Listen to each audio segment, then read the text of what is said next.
Hello and welcome. Today we're going to be talking about expected values. Expected values are an actual application for probabilities. Expected values occur a lot with warranties and insurances, and also with other things that deal with games of chance that involve money and other stuff too. But really, it directly affects your insurance rates. You see, insurance companies just try to figure out the likelihood of you having an accident, how expensive that accident might be, and then how much they should charge you for that. And that all falls in with expected value. So let's go ahead and kind of remind ourselves a little bit about probability and some sample spaces to start with. A sample space is the set of all possible outcomes of a random experiment. We'll usually, well, yeah. It's normal to group the outcomes that result in the equivalent effects, like winning or losing. Or, for example, the correct response to a multiple choice question is A, then it makes sense to group together all possible responses, all the other ones, as incorrect. So you have the correct ones and then all the incorrect. We don't need to list them out as B, C, D, and E. We could just say we have the right ones and the wrong ones. And then the goal of this lesson is really to be able to set expectations for random variables. And that's why we said that we're going to be talking about expected values. So let's first also remind ourselves about some sample spaces and kind of consider this. A fundraiser ticket can result in winning nothing. Let's do this. So you can win nothing, you can win a gift card, you could win a concert voucher, or you could win a weekend getaway. So those are the four possibilities of something that could happen. So if we want to define the sample space, it's either nothing, gift card, concert voucher, or weekend getaway. That's it. If we have a 4-button controller and it lights up randomly, the number of illuminated buttons is recorded. Notice it doesn't say what the buttons are, it doesn't say what color they are, if there's letters associated. What we are looking for on this is the number of illuminated buttons on a 4-button controller. They light up. Well, it's possible to have one button light up, two, three, all four could light up, but also don't forget, could be zero, right? You could have 0 buttons light up as well. So our sample space would be 0, 1, 2, 3, or 4. 2 dice are rolled and the total is recorded.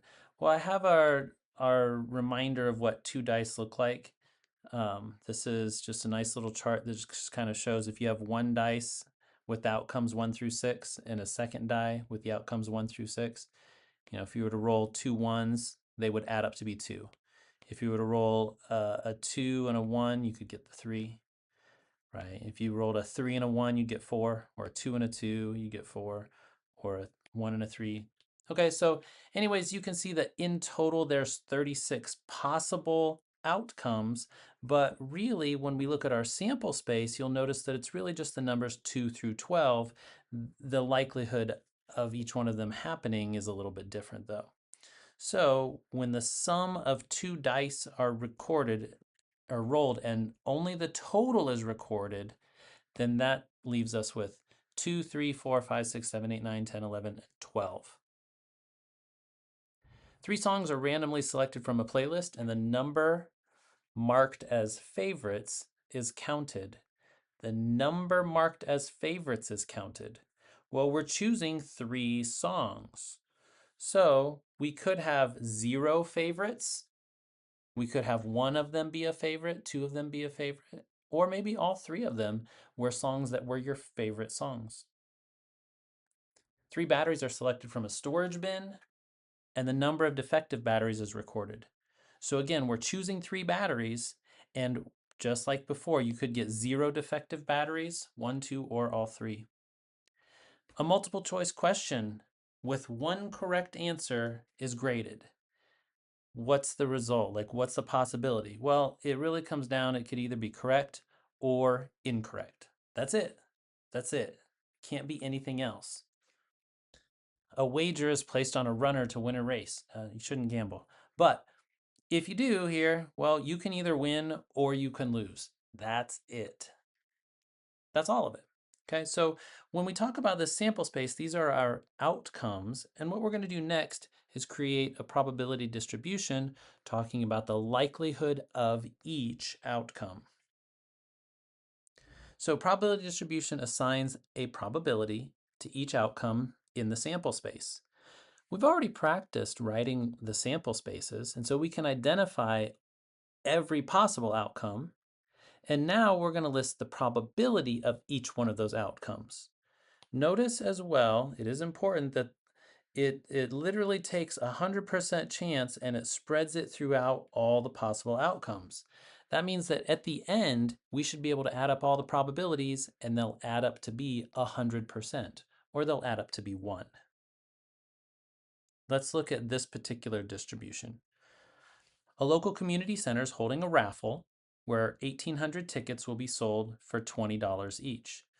The prizes include one music festival pass valued at $1,000, one high-end headphone valued at $600, and 8 gift cards valued at $150 each. You're going to buy one ticket. We just need to create a probability distribution for this scenario. So probability distribution is going to take every one of those outcomes that we listed in our sample space, right? So in our sample space, we said that one thing that could happen is you might get nothing. And of course, if you get nothing, then that means that you would essentially win $0. If you win the music pass, like that's something that could happen. And if you win that music pass, we said that that's valued at $1,000 for that music festival. Right? We might also win headphones. These were really high-end headphones, and the outcome of that would be what it's worth, which is $600. And then lastly, our gift card that we have. It's possible that you could win that gift card, and that gift card is worth $150. Now, keep in mind, there are 8 of these gift cards that are being given out as well. Now, because this is a probability distribution, we have to list the likelihood of each of these events. So winning, I'm going to come back to this nothing thing for now, but we do know that there is exactly one music pass. I think so anyways. Yeah, there's one music festival pass. It's valued at $1,000. So if 1,800 tickets were sold and there's one music pass, then that means the probability of that is 1 out of 1,800. As far as those headphones go, it also tells us there's one set of high-end headphones, which means that the probability is also 1 out of 1,800. And then for the gift cards, they tell us there were 8 gift cards, which means the probability of winning a gift card is 8 out of 1,800. Sure, you could reduce it, but I'm going to leave it like that because it just makes the most sense. Now, when you look at all that, that means then that there are a total of 10 prizes. So there's 10 ways to win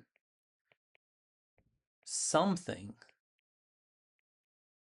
And if there's 10 ways to win something, then all the rest of them must be the ways to lose or not win anything. In other words, get 0. And so 1,800 minus 10 gets us 1,790. There's 1,790 raffle tickets that are losers, and so the probability of winning nothing is 1,790. Now, I do want to point out that this particular probability distribution only shows what you win, and it doesn't show your net gain because you actually had to pay $20 in order to play this game. So this only shows your winnings, not like how you were affected by that. We could go through, keep up with me here. We could go through and say, hey, if you pay $20 for your ticket, then we could call that like a minus $20 so that instead of nothing, you could say like, oh, it's negative $20. And that music pass, even though the pass is worth $1,000, if you had to pay $20 for your ticket, it means you gained 980. This would mean you gained $580, and this would mean you gained $130. There's nothing wrong with either one of these, how we had it originally or how I have it now. What we have now shows your net gain. What we had before showed your winnings. And then you also have to consider that you paid $20 to play. So you really just want to make sure that you understand what you're doing because there's not one right way. There were 3 songs that are randomly selected from a playlist of 52 songs. Now, exactly 4 of those songs are marked as your favorites. So you have 52 songs in a playlist, and 4 of them are marked as favorites. We're going to choose 3 songs.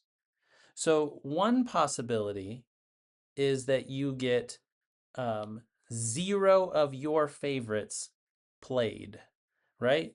Which is actually probably pretty likely. If you only have 4 songs marked as your favorites, it's very likely that you're going to get 0 of them played. Now, let's think about this for a minute because this can be a little bit tricky. We did this in the previous section. This is how we find the probability of 0 of your favorites being played. That's because we had 4 of your favorites and you choose 0 of them. And then if you're choosing 0 favorites, that means you have to actually choose 3 from the other 48 songs, right? 48 non-favorites, and you're going to choose 3 of them. And then the bottom is just 52C3 because there's 52 songs total and you're choosing 3. To choose one song of your favorites, well, what we would do is we'd look at this and say, there's 4 favorite songs and I want to choose one of them. And if I choose one of my favorites, that means I have to choose 2 that are not my favorites. So 2 from this list of 48, still over 52C3. Next, let me unhighlight that because I don't like it. Next, we're going to look at, if we want 2 of the songs are listed as your favorites. Well, we have our 4C2 and then 48C1. For the last one, having all 3 songs chosen as your favorites, you would look and you'd say, listen, I have 4 of my favorite songs to choose from. 4 songs were listed as my favorites, and I'm going to choose all 3 of those. That means that from the other 48, I'm not going to choose any. When you go through and you calculate these on Desmos, just as a quick reminder, in case you haven't done Desmos yet with your combinations, in order to do that, we have to hit the function button, and then NCR is down towards the bottom. So I could type this in as 4 comma 3. That's the same thing as 4C3. And then I'll do times. I want to do 48C0. So I'll go back to my function, hit NCR, and do 48 comma 0. And then we're going to divide that whole thing by 52C3. Now I could just hit divide. You'll notice it's just the one term that's divided. But, and it's fine to do this. I just know that a lot of people that are watching at home would maybe like it to look exactly like what I've written on the paper. So I'll just put one more parenthesis, and you can see that's going to put both of those NCR terms multiplied together. And now when I hit divide, it puts both of them up on the top. Now I can do NCR with 52 comma 3. There we go. And I wanted to do this one because you can see I have 1.8099 and then it's 10 to the negative 4th. If you move that decimal over 3 places, then that's how you end up with what I have here, 0.00018. Now what I've been doing on all of these, I've been rounding them to 3 decimal places. And it just so happens then that if you add these up, they do add up to be exactly 1. I just wanted to bring that up because no, this probability isn't actually 0. It's just very, very close to 0. It rounds to 0 when we round it to 3 decimal places. Okay, So if you were to take it out to several decimal places, you would have gotten 1.00018, which is about 1. So sometimes those rounding errors happen on probability distributions when you are rounding to decimals. Just be aware of that, but we're good. So the reason that this is a probability distribution is because it shows this chart here shows a list of every outcome, right? We have 0, 1, 2, or 3, and we also have a list of the likelihood of those outcomes. That's 0.783 is the chance of us getting 0, right? The chance of us getting 1 is 0.204. The chance of us getting 2 is 0.013. The likelihood of us getting a 3 would be 0.000 or virtually 0. Let's go down to our 30 rechargeable batteries. We know that if we're choosing 3 of them without replacement, that we could get 0, 1, 2, or 3 of them being defective. I would encourage you to pause this and try to do this. It's very similar to the problem we just did with our songs. So pause it and try it. You can see that the likelihood of getting 0 defective batteries would be 6C0. The 6 represents those 3, or I'm sorry, the 6 represents the 6 defective batteries, and we're choosing 0 of them. And if we're choosing 0 of those batteries, then that means that we have 24 batteries that are not defective, and we want to choose 3 of those. So the likelihood of drawing out 3 batteries and getting no defective ones, or in other words, all of them working, is 0.499, about 50%. So now that you have this one to model, if you didn't already pause it and work ahead, now's your chance that you should probably try to do that. So the probability of us getting exactly 1 defective would be 6C1, and then we need 2 batteries from the non-defective, from the perfectly fine group of 24. In total, that does get us then, we're choosing 1 defective and 2 non-defective. That's where those 3 batteries come from. And the likelihood of that happening is also very high, 0.408. To choose 2 defective batteries is probably not very likely because there's only 6 defective batteries in the bag. The likelihood of us getting 2 of them being defective, pretty small, right? 6C2, 6 defective batteries in the bag, and we're choosing 2 of them. Of course, if we're choosing 2 of the defective ones, it means we're choosing 1 of the non-defective ones. And you can see that's about 8.9%, or 0.089. This last one is almost 0 then. The likelihood of drawing out 3 batteries that are defective. 6C3 times 24C0. If you take all these out to 3 decimal places, notice that we do end up with 1.001. It's okay that it's not exactly 1. It's close enough. It's very, very close. This is just called rounding error, and it's not that we did anything wrong. I actually did round all of those correctly. It just so happened that a couple of them all ended up rounding up, and that's how we ended up with something more than 1.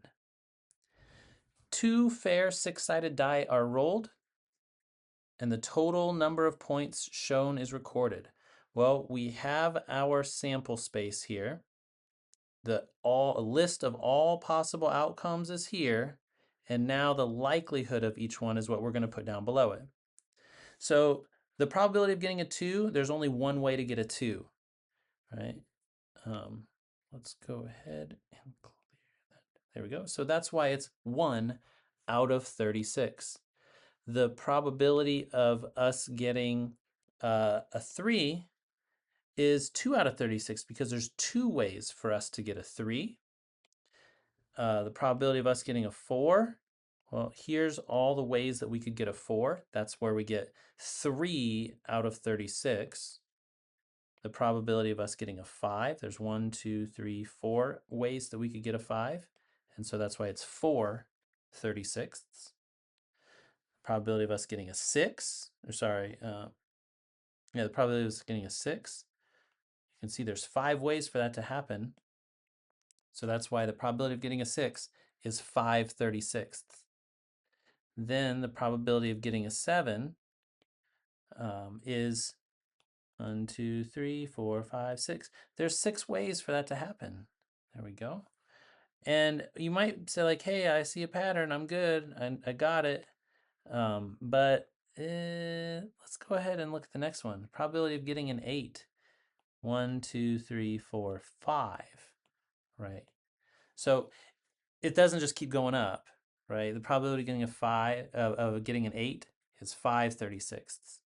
And then of getting a 9 is 4/36, 3/36, 2/36. And then there's only one way for us to actually get a 12, and that's why the probability of rolling a 12 is 1/36.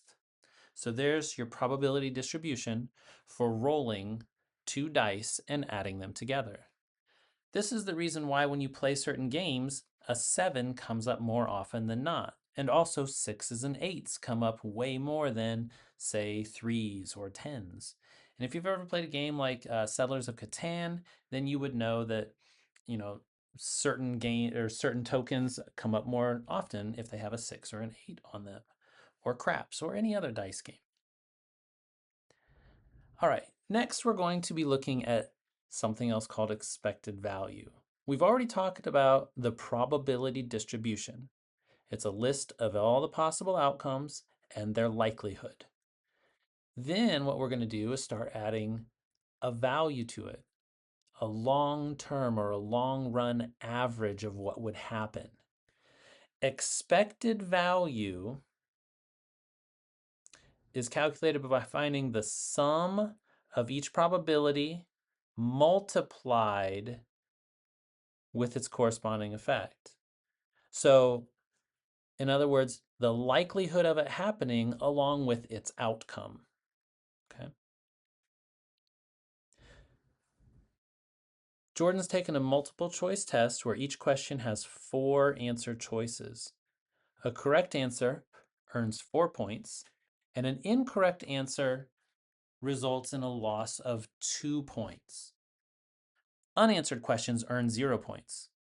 Okay, so let's consider this. You could get something correct, and if you get it correct, then what happens is you get plus 4 points. If you get it incorrect, you get minus 2 points. I do want to take a minute and point out why we don't have the skip over option. Like we have either correct or incorrect.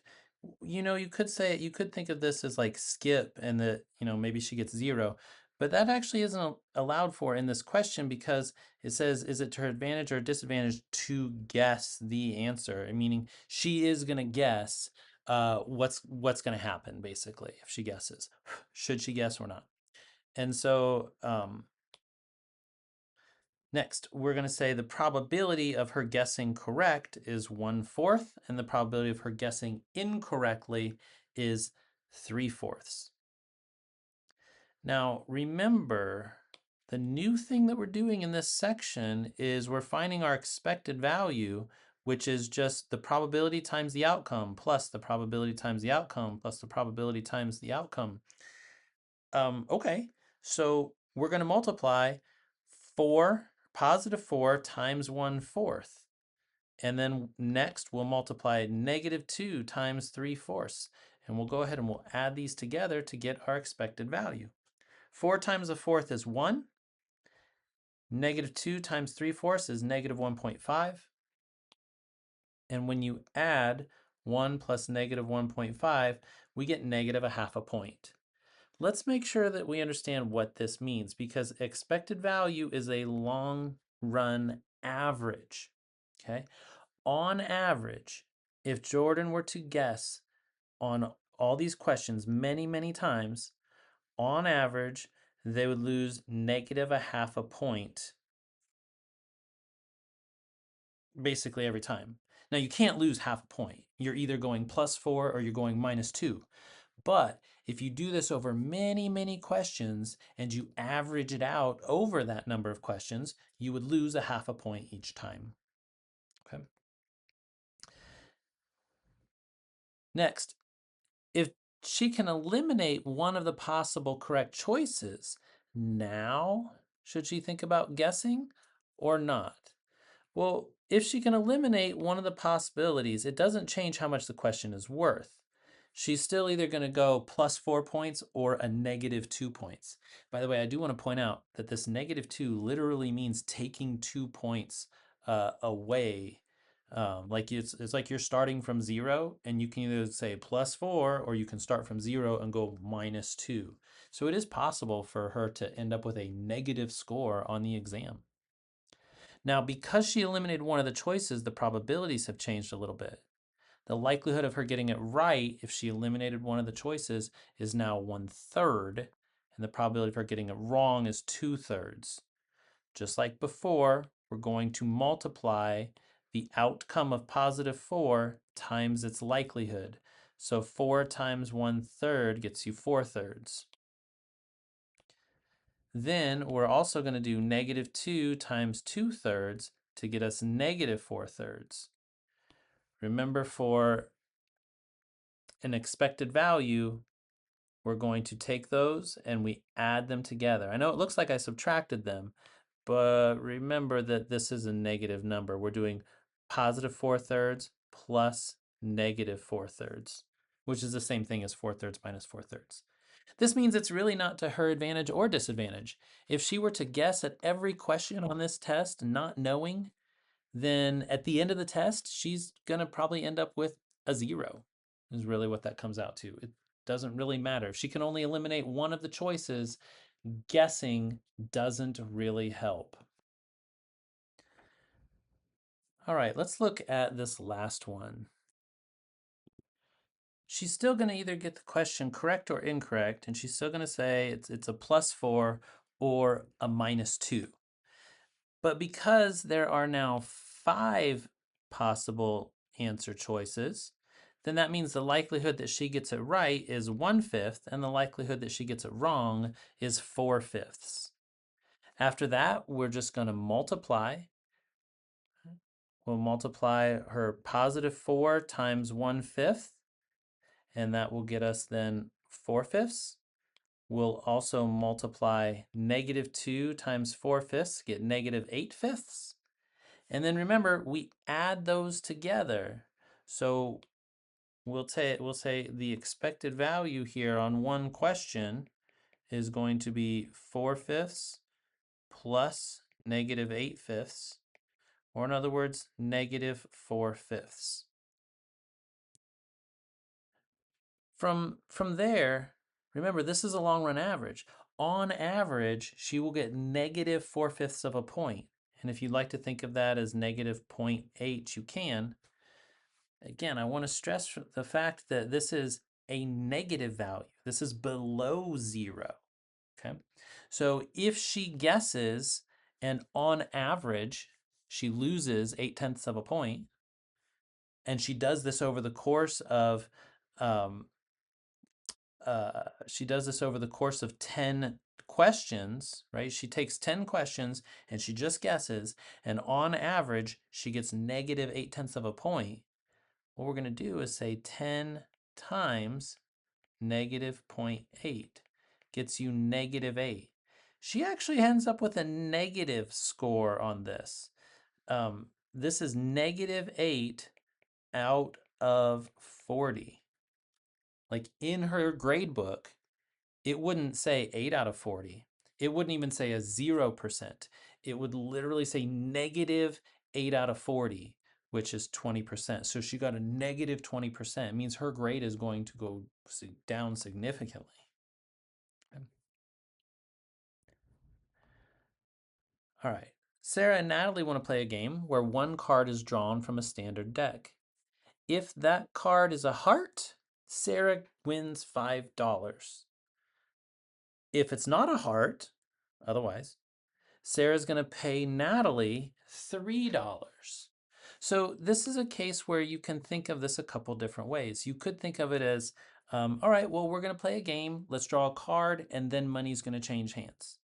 You could also think of this as, well, Sarah pays $3 to play the game, And then if she wins, Natalie will give her the $3 back along with 5 more. There's a few different ways to think about it. I think this way makes pretty good sense though. If we draw a heart, then from Sarah's perspective, and this is actually also important, determine Sarah's expectation. If she draws a heart, she wins 5. If she draws a non-heart, she loses 3.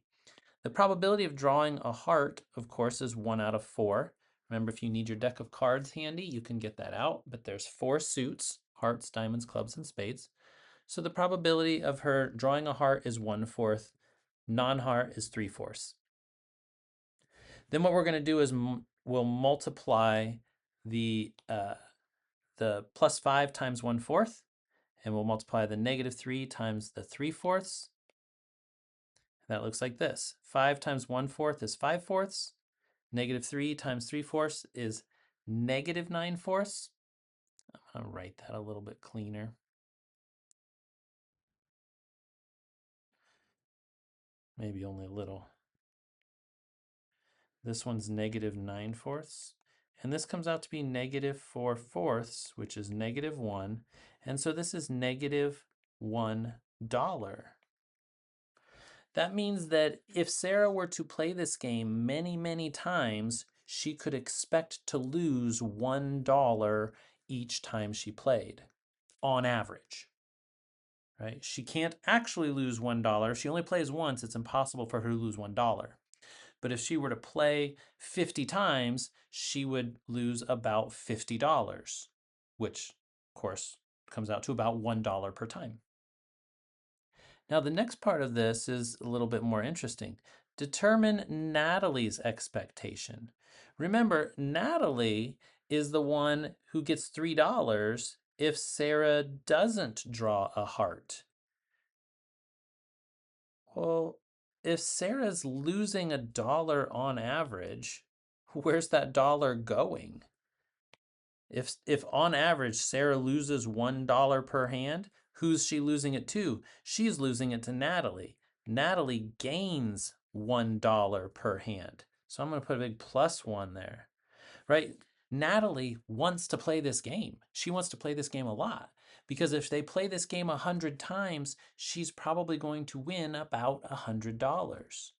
Because if you play the game many, many times, Sarah loses $1 each time on average. That she loses that dollar to Natalie. And by the way, this is typically how a lot of casinos work. I don't want to really get into it, but all of the games in the casinos are typically skewed so that the player has a very slight negative expected value and the casino or the house has a slight positive expected value, which means that in the long run, you've heard the saying, the house always wins. That's because if you stay there and play long enough, probability says the casino gets your money. This is our probability distribution for 2 6-sided die. Find the expected value for rolling this one at a time. Or, sorry, for rolling one time. Well, remember, an expected value is the long run average. And all we're going to do is multiply the outcome times the probability, and the outcome times the probability, and the outcome times the probability. And we do that with all of them.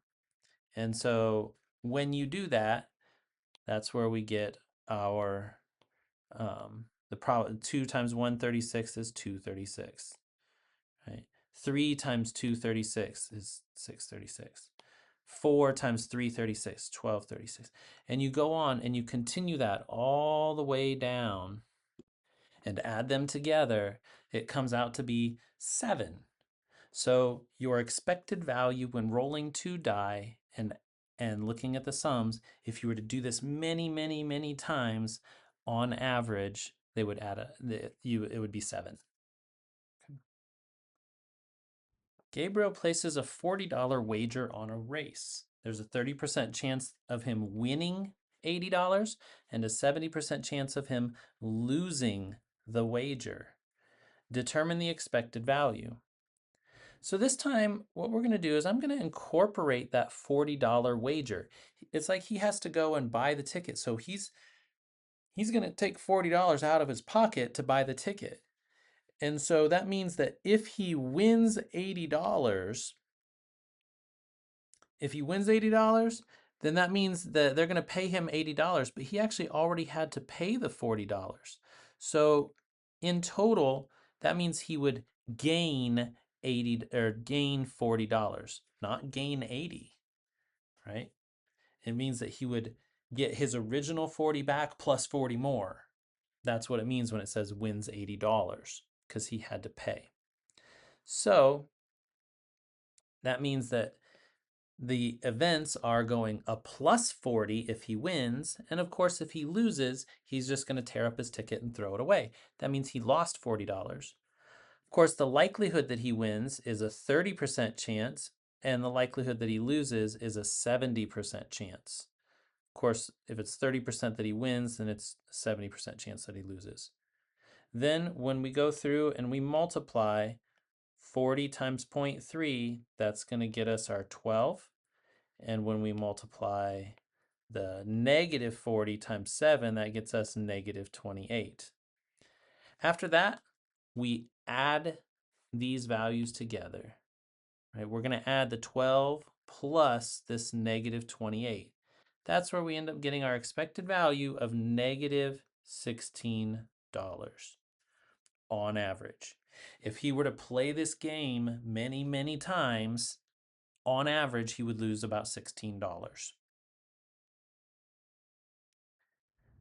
right.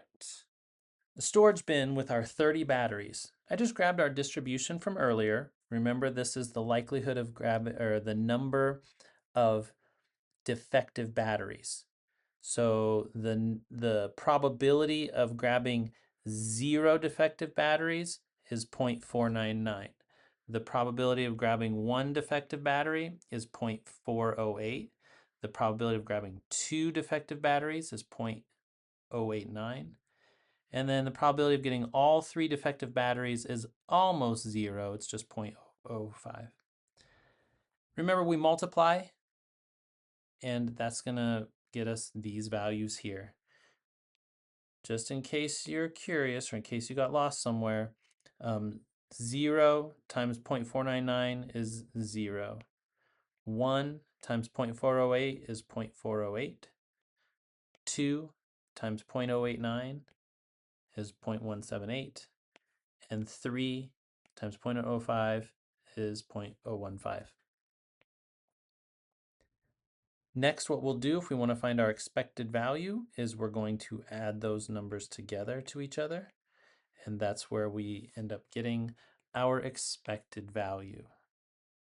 So that's going to be 0.601, which may seem kind of weird, but because you can only get either 0 defective, 1 defective, 2 defective, or 3 defective.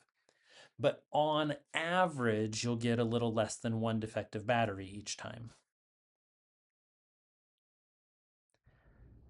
Now, a fair price for a game should offset the expected value. In other words, it should kind of balance out. We've already talked about both ways of talking about this. Calculate the expected value if no fee was charged.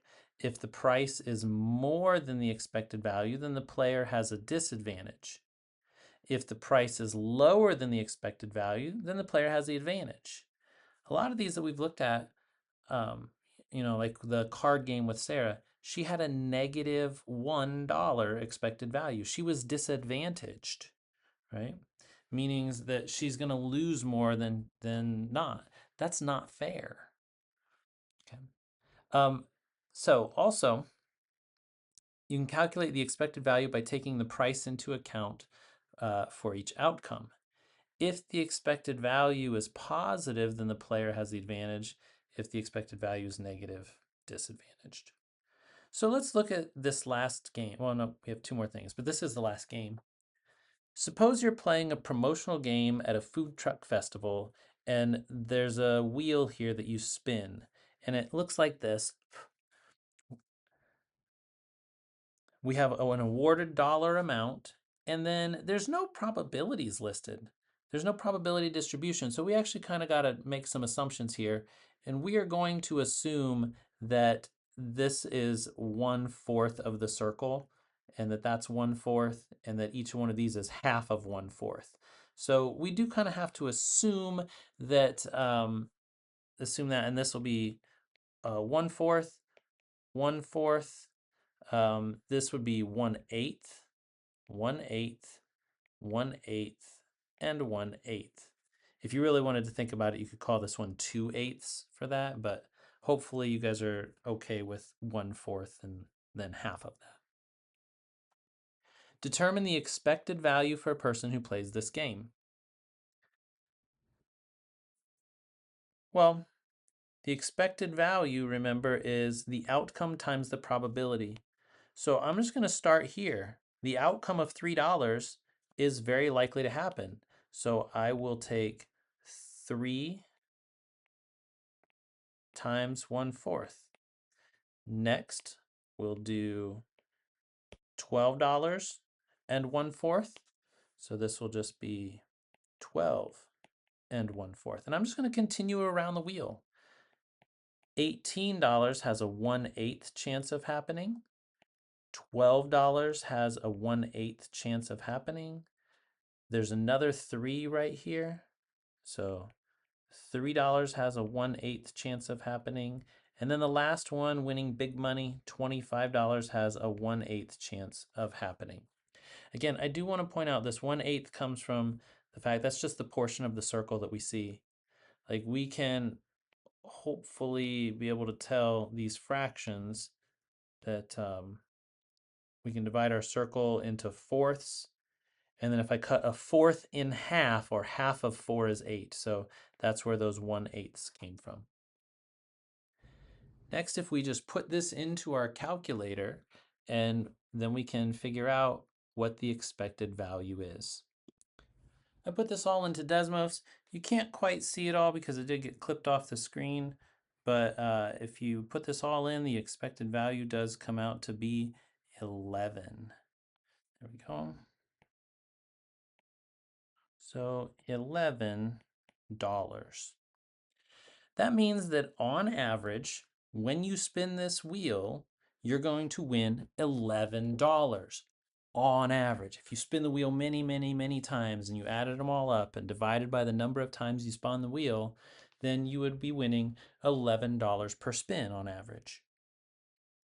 Now, let's look at this from someone else's perspective. Determine the right price to charge for one spin if you want to profit $1 per spin. So now let's consider it from the perspective of the food truck owner. So if you want to win, if you want, or I should say, if you want to profit by $1 on average, but on average you're giving away $11, and you want to make $1 on average, then what we'll do is we'll take that expected value that you're going to lose, and we're going to add one more dollar to it. So now, if you charge $12, this is important. If you charge $12 per spin, then you'll make, $1 on average. That's because you give away about $11 every time somebody spins the wheel. So if they pay you $12 to spin the wheel and you give them $11 back on average, then you're going to profit $1 per spin. And in general, this is actually a pretty common thing to see. I know I've been to food festivals, and that's kind of what this is based on. And when you look at this, you can see that what a lot of people will look at is they look at the psychology of it and they say, wow, I have a chance of winning $25. And look, I have a chance of winning $18. And even $12, and $12 is very likely. I mean, shoot, they're only charging me $12 to play this game. And look, in 4 of those places, I win. In some cases, I win a lot. But this is how the math works. There's these two places here, which is actually comes out to be 3/8 of the wheel. And in those two places, you actually lose quite a bit. And those make up for those big wins. I do want to point out that this 12 right here and the 12 down over here really come out to be like a wash. It's a break even. Like if they charge $12 and you take $12, that's a wash. So really, if you think about it, the only places where the player wins anything would be in this little spot here and this little spot here. Those are the only two places where the player would actually win anything. All right, last question. Ooh, I'm gonna cover this up here for a second. Let's go through and understand this problem. A protection plan for a smart home device pays $2,100 if the device fails during the first year. The payout decreases by $700 each year until it reaches zero. So let's make sure we understand that. If your device fails in the first year, you get $2,100. Fails in the second year, it's only $1,400 because it's $700 less. Next, if the device has not failed by the start of a given year, the probability of failure during that year is 0.4, or there's a 40% chance each year that the device fails. The company charges $1,500 for the plan. How much profit do they expect per customer? And how much profit do they expect if they sell 12,000 plans? So what we've got is if the event is fail in the first year, then what's going to happen is the company will pay the client $2,100. If it fails in the second year, the company will pay the client $1,400. If it fails in the third year, it's $700. And if it fails the fourth year, they'll pay them zero. Now, I wrote negatives on here because that's like money coming out of the company's pocket. I do want to point out something here, and that is that I have not taken into account this $1,500 that people are paying. I haven't considered that yet. This is really just the payout. This is the money that goes out from the company. Remember, there's two different ways to do that. We could incorporate that into this, or we can do it at the end.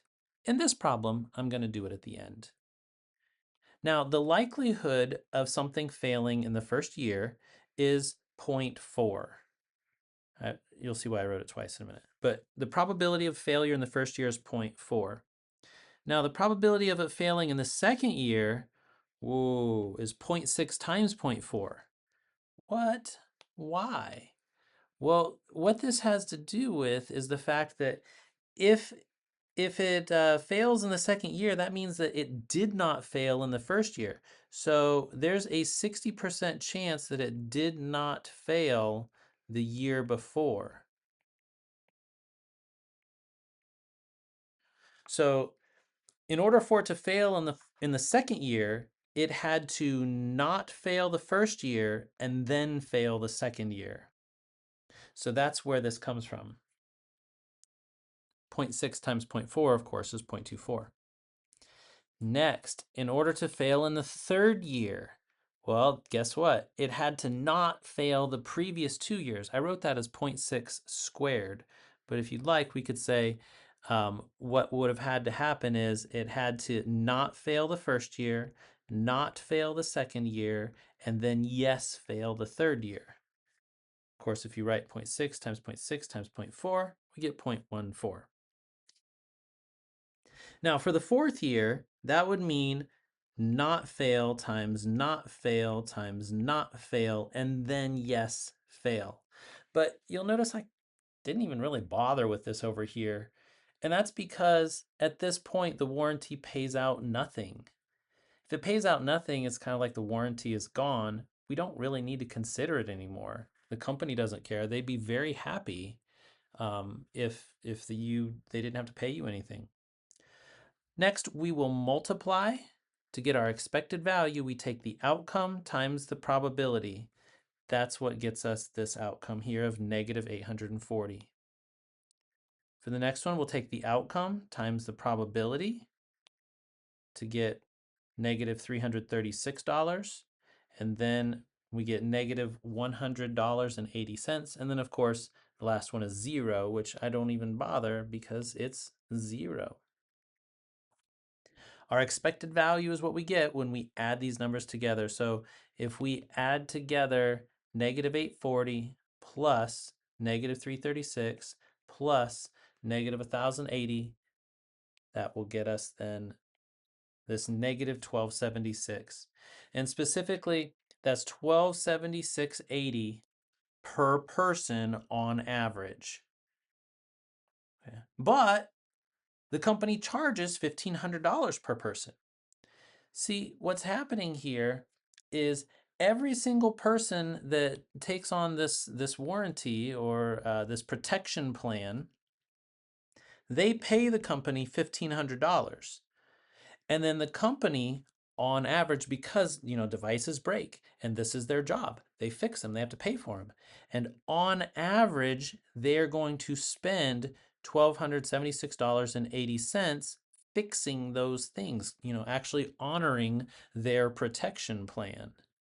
So when we actually subtract those two things from each other, we get 223.20, I hope. So on average, even though everybody pays $1,500, the company still has operating costs. They have to fix these things and they got to honor it. So on average, people pay in $1,500 and they get $1,276 worth of product back, right? Like on average, the company pays that back out, which means they profit, the company profits by $223.20. Listen, if the company wanted to be fair about it, and we want to know, like, hey, what's a fair price for this protection plan? Well, a fair price for this protection plan, if they were paying out $1,276.80, well, a fair price to charge would be $1,276.80. That way, there's break even. It's a wash. The costs would offset each other. But remember, the company is out to make money. It's not that they're bad. Like they also have to pay their employees and they have to pay for the building and other stuff like that. And they are a company. They are taking on some risk.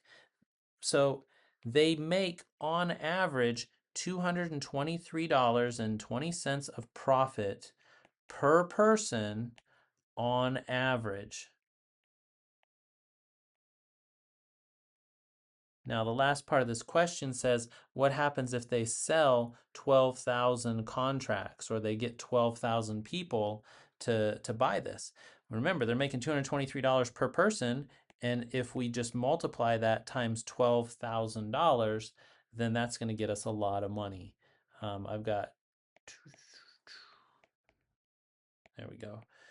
So this is why you get so many people calling you all the time or sending you things about trying to get you an extended warranty on your car, right? They want you to, they have it priced so that they will make money, a little bit of money on average. And the more people that they can get to do that, the more money they make. So you get these little things in the mail and you get phone calls. We'd like to talk to you about extending the warranty on your car or extending the warranty on your phone or whatever it may be. All right, I know this is a lot. Expected value can be tricky, so keep practicing with it, keep trying it, and as always, don't forget to use all your resources. Either find some tutoring, rewatch the video, rework some of these problems. I would even recommend grabbing an AI like ChatGPT or Gemini or whatever your favorite one is, and putting some of these problems in and saying, hey, can you explain this in a different way?